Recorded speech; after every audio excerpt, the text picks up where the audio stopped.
And tonight on our Great American Panel, he is best known for playing the character of Johnny Sack on the hit HBO series The Sopranos. By the way, I never missed an episode. He's been nominated twice for the Screen Actors Guild Award. Actor Vince Curatola is here, and she was the National Press Secretary for Mike Huckabee's presidential campaign. Alice Stewart is with us. He's an author, columnist, senior fellow at the Manhattan Institute. John McWhorter is also here. Guys, good to see you. Thanks for being with us. Oh, thanks. Thank you. All right, everybody else, scared about the flu. Scared about the flu. Scared about the flu? Oh yeah, I was scared when NAFTA came in. Those trucks from Mexico, they brought the flu. Well, all right, no, but there are a lot of people saying, and there's one congressman here in New York that said, close the border. Yeah. Because there are two interesting phenomena, and sadly the young people that are getting this, and this is what's scaring some experts, in Mexico are dying, young, healthy kids, but we're not getting that same type of reaction in New York or in the States. So do you think it would be wise if this expands to close the border? That's not going to help. Come on, people like parachuting. That's not going to help. Everybody wants to come. Listen, if you lived in their squalor, would you not want to come here? We did shows from the border, right, and it was amazing because you would see poverty and misery and kids playing in the equivalent of what we call a junkyard. Okay. And then on the other side of it are $500,000 homes in San Diego. It was that dramatic. That's called Scarface. Yeah. Okay, it's that simple. All right. What do you think? Well, I think based on the overall numbers of the epidemic, I don't think it's as big as it appears to be. I feel as though, not that it's being blown out of proportion, but I don't think the numbers are as large as what it appears to be. I do think we need to heed all the cautions and be careful and heed the warnings, but I don't think it's as quite the pandemic as it is. And quite frankly, I think the administration is getting the word out there. I'm anxious to get updates from the CDC. If she said, she sounded worse than Robert Gibbs today, and just could not articulate a sentence. Well, she's trying to make up for man-caused disasters. She's trying to make up for,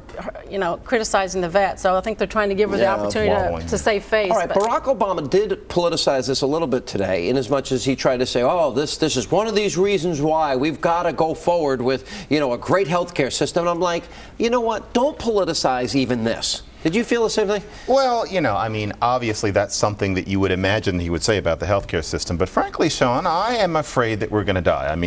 This is today's news cycle. It's not serious here yet. But if it were, we're not prepared for this. It could be almost another 1919. And as far as the healthcare system, that wouldn't happen for a long time. And I think that we do need to pay attention to it. And I'm not reassured by anybody, no offense, Alice, but anybody who says that today we don't need to be afraid, because all it would take is 2 or 3 people. Next thing you know, you've got this exponential problem. Listen, we've got to, knock on wood, 1918, 40 to 50 million people died. We had a couple of scares in 57, 68, and then we had a couple of overreactions too. I do have a lot of confidence, though, in our medical professionals. Tamiflu seems to be working, at least in the early stages. The problem with these viruses, though, is they mutate. They mutate, yeah, that's right. And who knows what would happen. And we're not prepared for things like that. We're a very complacent country. We have 12.5 million doses of Tamiflu that apparently, and some other drugs, antiviral drugs that they're going to release. All right, so we have a scare in New York today. Ladies and gentlemen, there is flying low in the city of New York. You got to see this video. There is what looks like Air Force One, followed by 2 fighter jets. Here's the problem. They didn't exactly warn the people of New York. People were literally thinking 9/11 was about to happen again. People are leaving New York, leaving buildings. The mayor of New York is furious.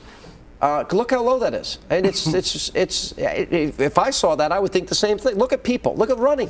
They're scared. Look at all the fuel they used. Yeah, well, exactly. Global warming. They got mad at these guys from Detroit because they flew in on private jets and begged for money. All right, all right. So here's the genius Robert Gibbs, the chief propagandist for Obama, speaking about it today.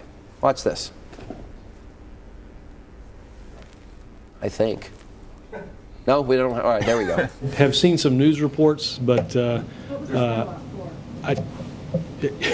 don't know.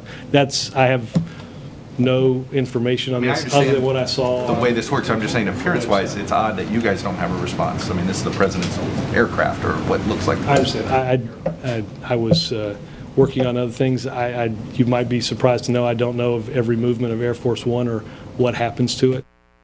What do you think? Well, I just think it's ridiculous because certainly more people should have been notified. The mayor should have been notified. The NYPD was notified. Robert Gibbs should have been notified. He admittedly told members of the press that he saw media accounts before the briefing, but he didn't think it was worth briefing up himself to answer questions on it during the briefing. That's just ridiculous. We forgot 9/11. Huh? I mean, my God, to have that. What about the people who were directly impacted by the horrible tragedy, looking at this massive, what is it, $230 million jet coming at you? I mean, nobody could have picked up the phone. You see, we don't count as in mass. And this is the country that is supposed to be prepared for dealing with something like a swine flu epidemic, that something like this could happen this morning, that planes could be flying 2 feet above our heads, and everybody just throws up their hands when asked whether or not this was planned. Well, they passed it back and forth, and I was watching the exchange with Chuck Todd, and Chuck Todd said, well, Gibbs first says, well, go ask the people of the Defense Department. He's like, they told us to ask you. Well, and then he goes on to say, well, go ask the White House, and they're like, well, you are the isn't White that House. Your job? Yeah, he's the press secretary. Right. By the way, I can't believe, as of Wednesday, Robert Gibbs will have made 100 days, which is frightening. I mean,